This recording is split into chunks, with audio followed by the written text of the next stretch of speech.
said voices told him to do it.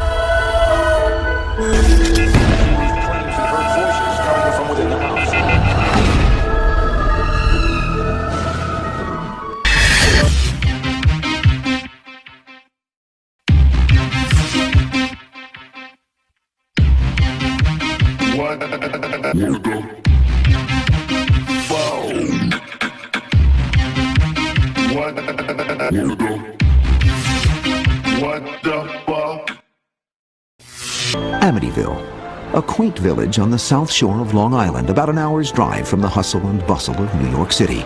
A seemingly ordinary American town whose name is derived from the Latin word for friend. Yet it is also a name that remains inextricably linked to a series of events that began with the brutal murder of an entire family and ended with another family's nightmare. The story became known to the world as the Amityville Horror, but it's a story that the people of this closed-door community would just as soon forget. Well, that publicity and the movies I thought were ridiculous too, and I just didn't believe it. I guess I don't believe the supernatural. It's the drunk kids that come back looking for a thrill night. They have nothing to do, so let's go to Amityville and find the house. Long before gaining notoriety for its House of Horrors, Amityville was a community rich in history. Will Rogers lived here. Annie Oakley was here. Goddard, the great space flight engineer, shot off the first rocket here. Even George Washington spent a day here supping, as he said in his diary, as he completed his tour of Long Island. But for nearly 3 decades, a certain house on Ocean Avenue has attracted more attention than any other landmark and cast an ominous shadow over this otherwise idyllic coastal village. This modern-day horror story has its origins in the history of Amityville and Ocean Avenue itself, a history that dates back to the region's earliest settlers, the Montaukett Indians. According to legend, the Indians once believed the land now known as Ocean Avenue to be a power spot, perhaps even an area infested by demons. Tribal enemies, or those said to be possessed by evil spirits, were left to die on this land and then buried face down, cursed to stare for all eternity into the dark abode their spirit was sent to join. Montaukets believe there is good and there is evil. The spirit is very movable and it can come and go and do a lot of things. Jay Anson's The Amityville Horror documents another legend about the Ocean Avenue property, one dating back to the Salem witch trials of the late 1600s. According to this account, a man named John Ketchum, after being forced out of Massachusetts for practicing witchcraft, set up residence on or near the spot of Amityville's famed House of Horrors. It is said that Ketchum continued his alleged devil worship until his death, and that his body may be buried somewhere on the property. Early deeds do suggest that Ketchum may have existed, but whether he fled from Salem or ever practiced witchcraft on the land cannot be verified. We were never able to physically connect the Ketchums who were burned at the stake in Salem, Massachusetts. But it's very interesting that there's a Ketchum Street or a Ketchum Place right in the immediate vicinity of the residence. In the summer of 1965, the house at 112 Ocean Avenue is sold to the DeFeos, a close-knit Italian Catholic family. It is a prosperous time for the city-bred DeFeos, a prosperity evidenced by their move from a small Brooklyn apartment to the 6-bedroom, 2.5-story Dutch colonial on Long Island's affluent South Shore. The DeFeos have 5 children: John Matthew, Mark, Allison, Dawn, and their eldest son, Ronald Jr., better known as Ronnie or Butch. Ronnie had a close relationship with his mother. His relationship with his father was a love-hate relationship. Mr. DeFeo's way of showing love to his children, especially his eldest son Ronnie, is by spoiling them with money and material things. It would be nothing for his father to give him, $1,000 for him to spend. He never really had to work. He had a lot of jobs that he lost. He wound up working in a car agency for the father, but he didn't have to. I think they thought that money would make the difference. Look how wonderful our life is. But it's not very wonderful. Material excesses and family discord may not have been the only forces at work in the DeFeo home. From the very beginning, Ronald DeFeo Jr. senses that he is not alone in the house. Well, when I first moved in, you start hearing noises of different things at night. Noise, like you thought somebody might have been walking around, pipes banging.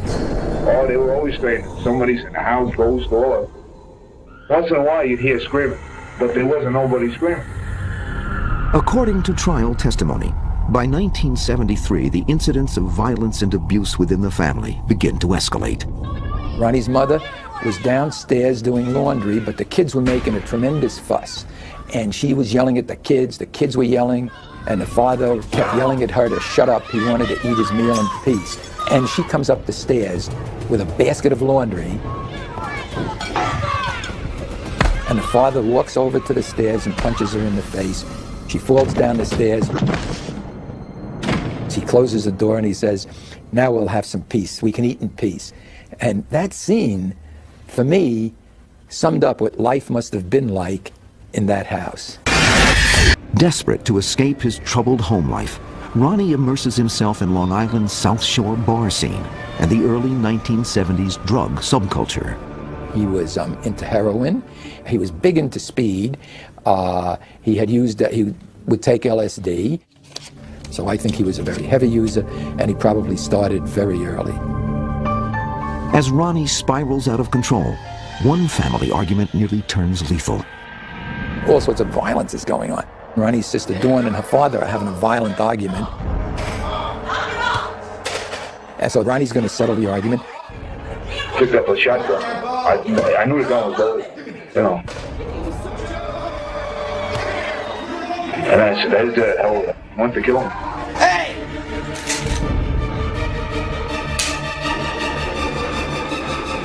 The gun didn't go off. And it turns out there are bullets in the chamber, but nothing happened. So the father felt that was the wonderful miracle. His son didn't kill him. In a show of devotion, Mr. DeFeo surrounds the house with religious statuary. But is it divine intervention or something more sinister which impels the family to seek help from the Catholic Church? As they felt the devil was in the house. That's what brought all that religion into the house. Mr. DeFeo went to St. Joseph's Shrine 6 months before he was murdered to bring back a priest who would say the prayers of exorcism in his home. And from all the information I learned, candles were toppling over. Doors were opening and closing. A letter from St. Joseph's Oratory in Montreal, Canada, states that they have no official record of this incident. When people asked Mr. DeFeo why he had all these special holy statues around his home, he said, "It's because I have a devil on my back." But was Mr. DeFeo referring to the devil incarnate or to his deeply troubled son? Maybe it was fear. Maybe it's that, is it possible that down deep they all loved each other? Or that it's something he didn't want to face, that his son could be capable of murder? Whatever the source of their fear, the DeFeos seem to have an uncanny awareness of the terrible fate soon to befall them. Lynn Anowitz, the housekeeper to the DeFeo family, stated to me on several occasions during the trial that Mrs. DeFeo told her that there was going to be a terrible tragedy occurring to her family. Desperate to escape his tumultuous home life, Ronnie moves out of the house on several occasions. The problem was that Mr. DeFeo used all his resources, all his connections, to go out searching for his son each time and dragged him back to the home. This was just helping the volcano become more violent within Ronnie. By the early days of November 1974, tensions in the household reach a breaking point. Just days before the murders, he and his father had an argument where his father referred to him as a devil. It came close to blows. Ronnie stormed out. And you know, to say, if I don't get out of here, I'm going to kill all of you. And he did. November 13th, 1974. While his family sleeps, 23-year-old Ronald DeFeo Jr. sits in a darkened room watching television. The television program he was watching was an army movie called Castle Keep. And in this picture, The last 15 to 20 minutes is complete destruction of the American and German troops. Ronnie said that during this movie, he heard his family members whispering, and he thought or believed that they were conspiring to kill him. At or about the end of the movie, he said that a person with black hands appeared and gave him the rifle. And he went ahead and he proceeded to shoot each member of his family. No, he shot my father first, then crossed over once my mother was bed. After that, I tell you honestly, I couldn't stop. If I wanted to, I couldn't put the gun down. So I felt somebody was inside moving me. He went into another room and shot his two younger brothers.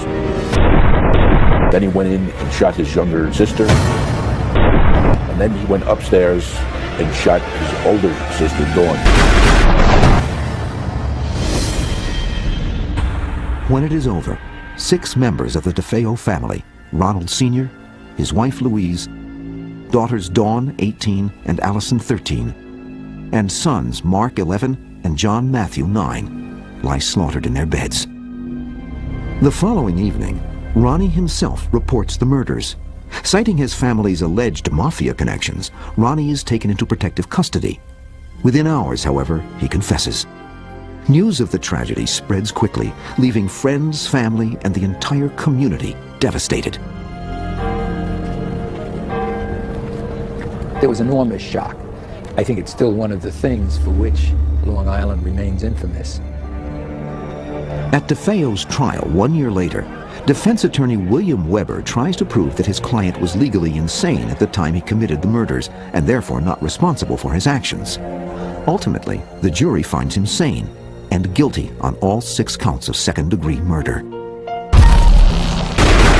He said voices told him to do it. All they asked me is, what happened in that house that night? I'm going to tell you exactly what happened. There was a fight earlier that night. My father told my sister, I'm going to get you, I'm going to get you. Now the 2 years. It's not 1 of you anymore, it's both of you. We both agreed he had to go. So we waited for him to go to sleep. But we both walked in the room and we closed the door. Them doors are 2 inches thick and they're solid oak. I looked at my sister. I didn't have the heart to do it. I had to pump some courage up in me. I had a lot of dope in me too. And I swear to God, I had the gun pointed at him. He must have heard us or something. He must have opened his eyes. He was on his stomach. He must have opened his eyes and seen the 2 of us in the mirror. And man, he started to get up. I had the gun pointed and just going through my mind now, boy, if he gets his hands on this gun, he's going to wrap it around my neck. Next thing you know, I hear a shot. But I didn't fire it. He's getting up. He's starting to get up now, my father. I put a second round in him. It was mass confusion. So I swing the gun over and fire another shot. Now I shot my mother. I didn't know what the hell was going on. I said, well, you know, I mean, this is crazy. This is mass confusion in this bedroom. Mass confusion. Yet even as Ronald DeFeo Jr. serves 6 consecutive 25-year-to-life prison terms, several troubling mysteries about the murders remain.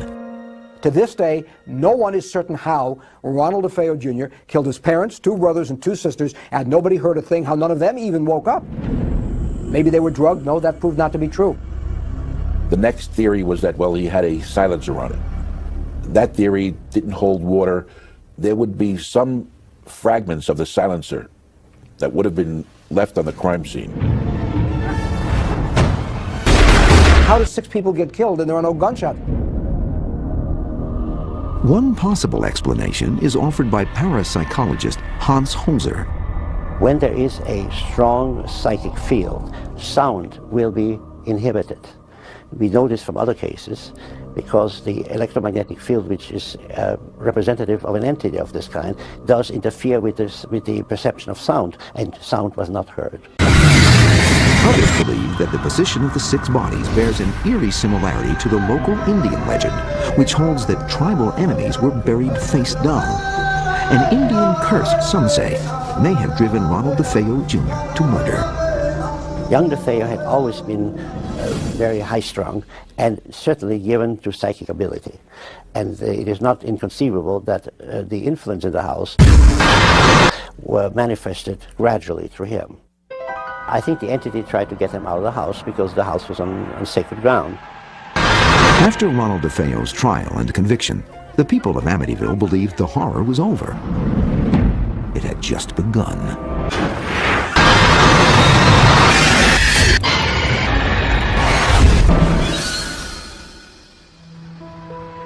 In the summer of 1975, newlyweds George and Kathleen Lutz begin house hunting on Long Island. George, a 28-year-old ex-Marine, runs his family's surveying firm. Kathy, 30, has 3 children from a previous marriage: Daniel, 10, Christopher, 7, and Melissa, 5. Although the Lutzes have only a modest budget, the real estate broker talks them into viewing a certain Dutch colonial overlooking the water on upscale Ocean Avenue. It's the kind of house they don't build anymore. A relic of a time when the world wasn't in such a hurry, when there was still time for a little charm and elegance. It has stood empty for a long while, and at the price, it is a bargain. For a growing young family, it is almost too good to be true. What do you think? I love it. This is the first interview the Lutzes have granted in more than 20 years. We first saw the house in the fall of 1975. Went over with the broker. She said, I wanted to show you what the other half of Amityville lived like. Pulling up to it, she started to tell us things that the house had as far as the number of bedrooms. When we walked in the house, Kathy looked around right from the foyer and just started smiling. She really fell in love with the house. It was very obvious. And we walked through. It had 6 bedrooms and a boathouse for our boat and 2-car garage and a heated pool and a basement on the water, which was very rare. All the things that we talked about, we found in one place. For George and myself, we could bring more things together within this marriage. A new home, space for everybody, space for growth. Only after George, Kathy, and the children fall in love with the house does the broker mention its gruesome past. And she explained to us about the DeFeo massacre and wanted to know if that would change our view on the house at all. We discussed it among the 5 of us, and there was no problem. It was, it was unfortunate that that had happened there. It was reflected in the price, of course, but we weren't superstitious, thinking that there was anything wrong that way. There was a sign outside the front of the house when we first looked at it. It said High Hopes. And when I look now, those same high hopes were within us.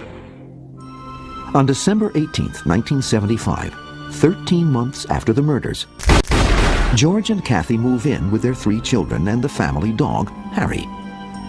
A friend of George's, after learning of the house's tragic history, insists that he get it blessed by a Catholic priest.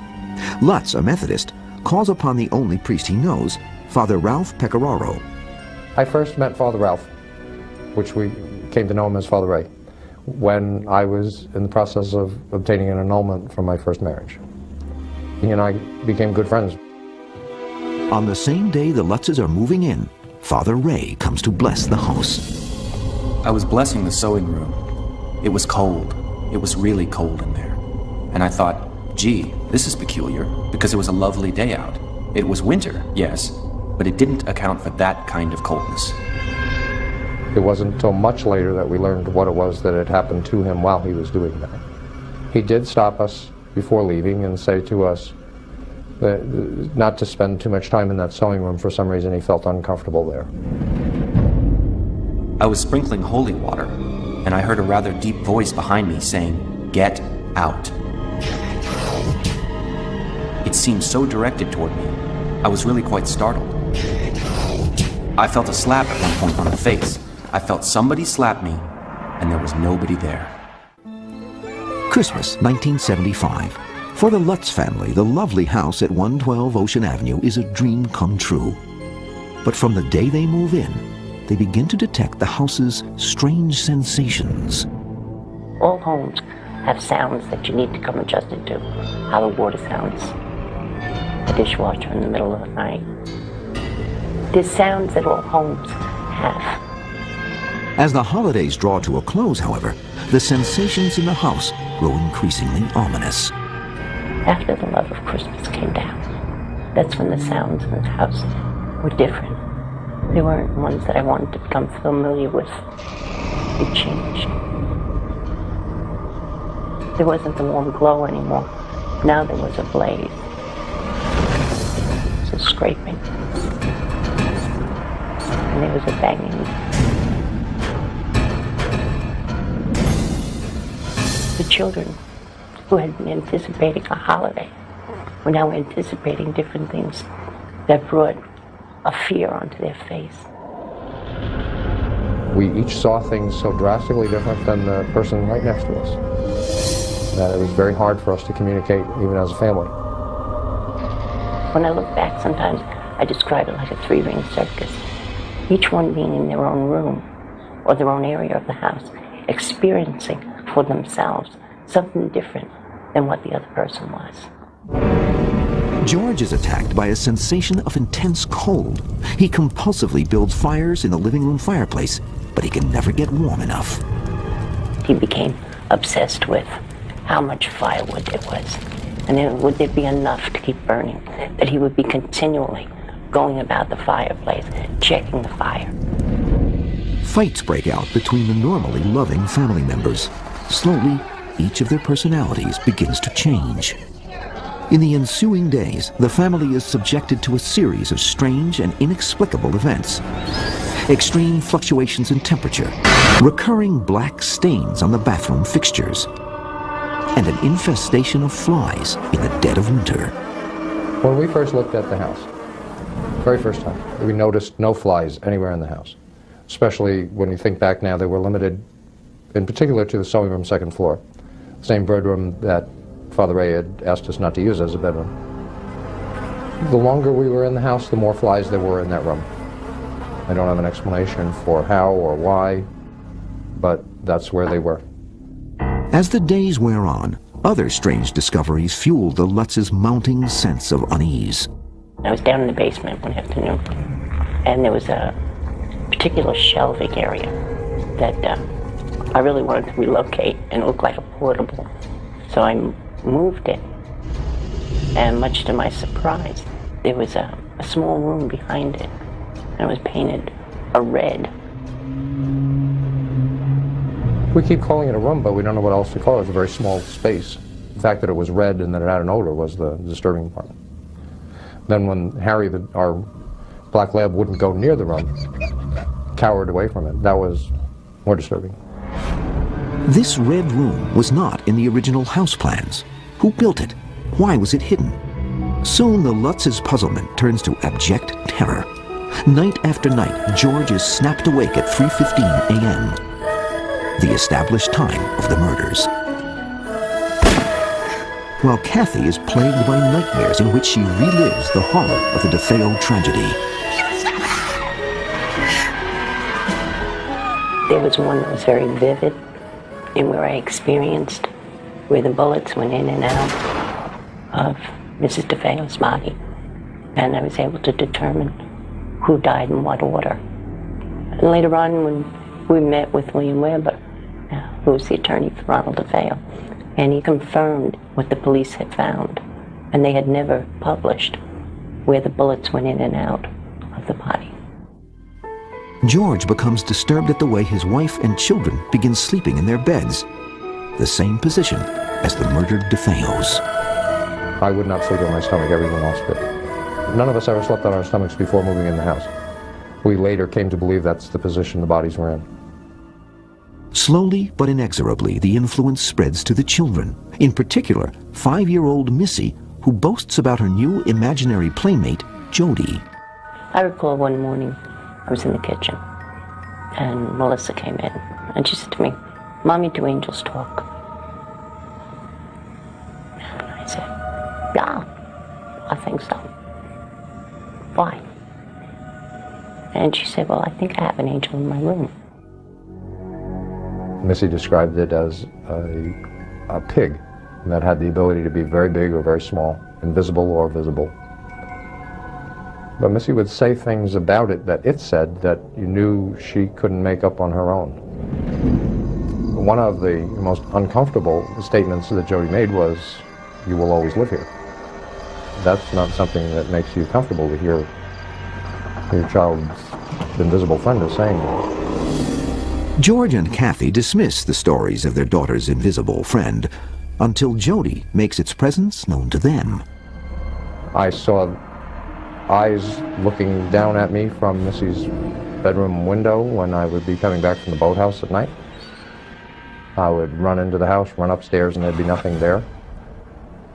There would be times that Missy would be sitting on her bed talking, and you'd walk past, you'd see the rocking chair moving, but Missy was on the bed. There were a couple of times that we saw eyes from the outside looking into the house. There were tracks in the snow that were made by something with a cloven hoof.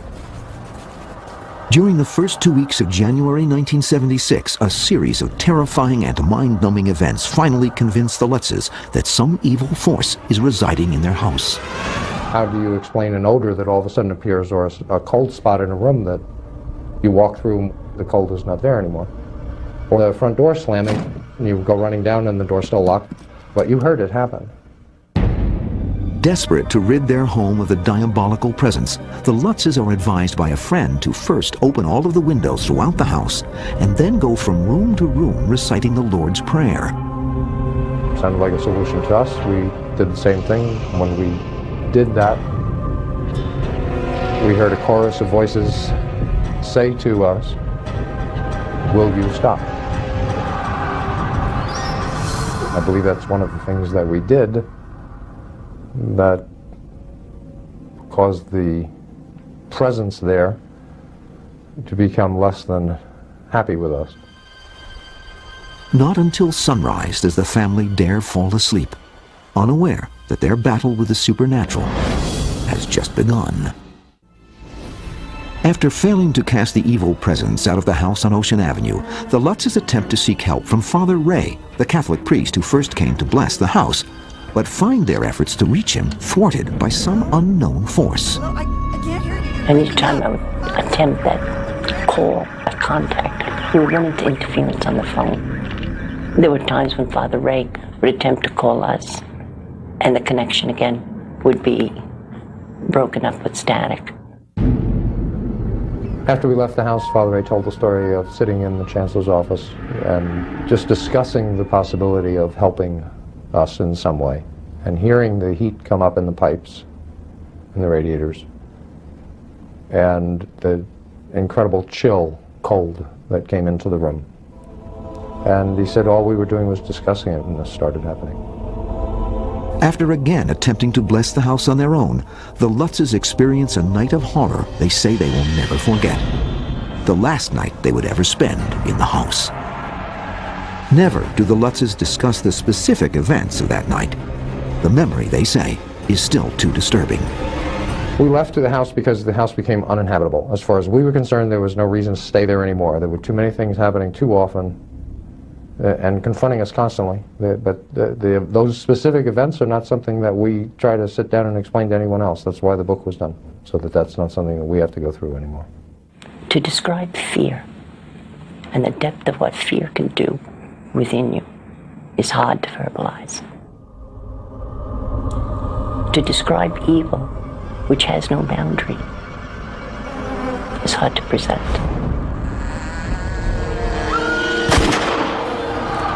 But this is what the family was experiencing that night. Each one, with the degree that they could handle, this sense for our very lives was there, and we chose to go.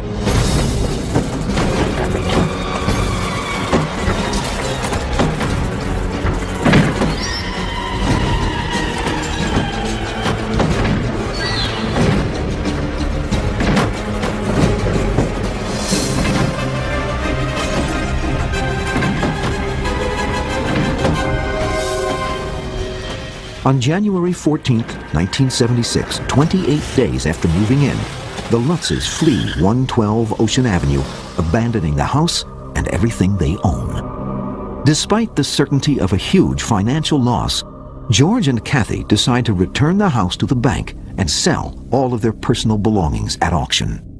We couldn't eradicate that which was there and didn't want to be responsible for passing it on. We bought the house for $80,000. It had a mortgage of $60,000. We had put another 4,000 or so down at the closing. When the auctioneer took care of the contents of the house, I think we netted $1,600, something like that, from the sale. We moved to California and we started over. One of the instructions we received was that there was one item that we could take out, but anything else would not have been healthy for us. The one item that we had was a large cedar box that had been built by George's grandfather, and inside of that were some of the children's baby pictures. That's about the only item we came out with. Although the Lutzes may have escaped Amityville, they cannot escape the onslaught of publicity that follows them to California.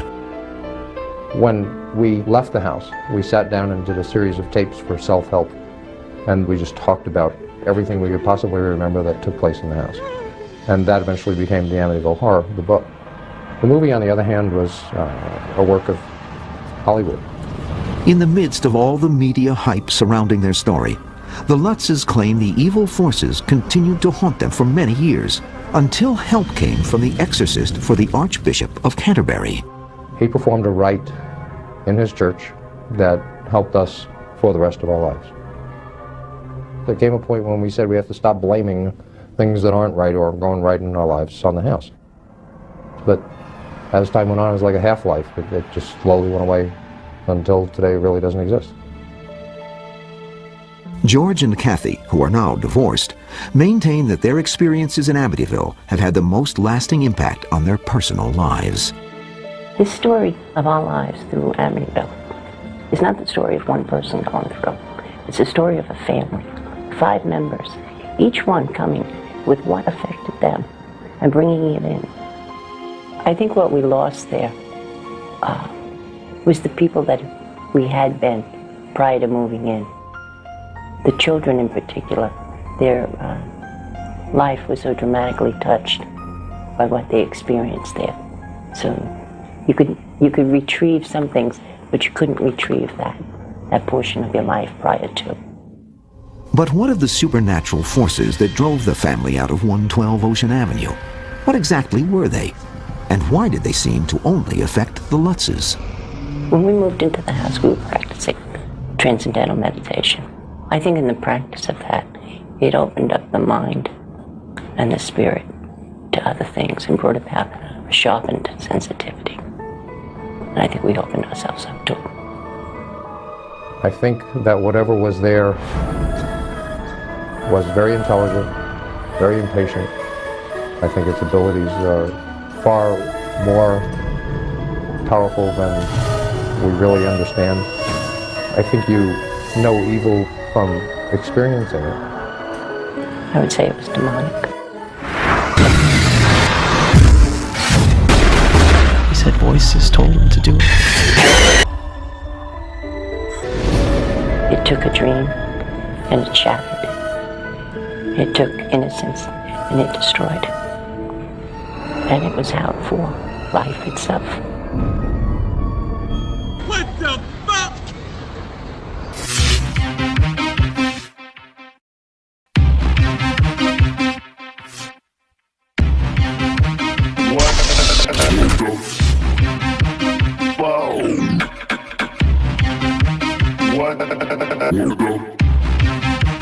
What the fuck?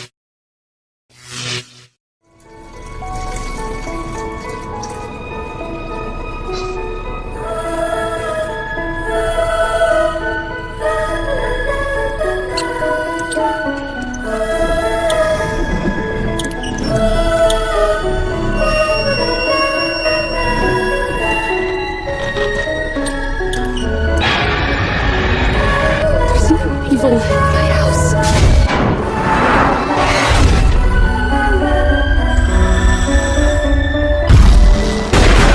He said voices told him to do it.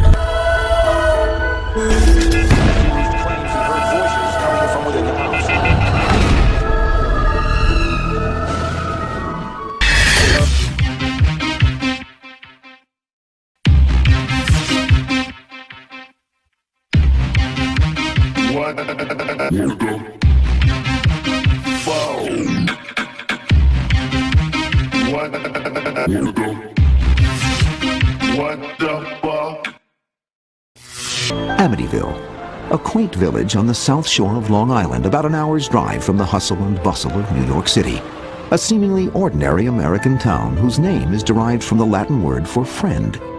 Yet it is also a name that remains inextricably linked to a series of events that began with the brutal murder of an entire family and ended with another family's nightmare. The story became known to the world as the Amityville Horror, but it's a story that the people of this closed-door community would just as soon forget. All that publicity and the movies I thought were ridiculous too. And I just didn't believe it. I guess I don't believe the supernatural. It's the drunk kids that come back looking for a thrill night. They have nothing to do. So let's go to Amityville and find the house. Long before gaining notoriety for its house of horrors, Amityville was a community rich in history. Will Rogers lived here. Annie Oakley was here. Goddard, the great space flight engineer, shot off the first rocket here. Even George Washington spent a day here supping, as he said in his diary, as he completed his tour of Long Island. But for nearly 3 decades, a certain house on Ocean Avenue has attracted more attention than any other landmark and cast an ominous shadow over this otherwise idyllic coastal village. This modern-day horror story has its origins in the history of Amityville and Ocean Avenue itself, a history that dates back to the region's earliest settlers, the Montaukett Indians. According to legend, the Indians once believed the land now known as Ocean Avenue to be a power spot, perhaps even an area infested by demons. Tribal enemies, or those said to be possessed by evil spirits, were left to die on this land and then buried face down, cursed to stare for all eternity into the dark abode their spirit was sent to join. Montaukets believe there is good and there is evil. The spirit is very movable and it can come and go and do a lot of things. Jay Anson's The Amityville Horror documents another legend about the Ocean Avenue property, one dating back to the Salem witch trials of the late 1600s. According to this account, a man named John Ketchum, after being forced out of Massachusetts for practicing witchcraft, set up residence on or near the spot of Amityville's famed House of Horrors. It is said that Ketchum continued his alleged devil worship until his death, and that his body may be buried somewhere on the property. Early deeds do suggest that Ketchum may have existed, but whether he fled from Salem or ever practiced witchcraft on the land cannot be verified. We were never able to physically connect the Ketchums who were burned at the stake in Salem, Massachusetts. But it's very interesting that there's a Ketchum Street or a Ketchum Place right in the immediate vicinity of the residence. In the summer of 1965, the house at 112 Ocean Avenue is sold to the DeFeos, a close-knit Italian Catholic family. It is a prosperous time for the city-bred DeFeos, a prosperity evidenced by their move from a small Brooklyn apartment to the 6-bedroom, 2.5-story Dutch colonial on Long Island's affluent South Shore. The DeFeos have 5 children: John Matthew, Mark, Allison, Dawn, and their eldest son, Ronald Jr., better known as Ronnie or Butch. Ronnie had a close relationship with his mother. His relationship with his father was a love-hate relationship. Mr. DeFeo's way of showing love to his children, especially his eldest son Ronnie, is by spoiling them with money and material things. It would be nothing for his father to give him, $1,000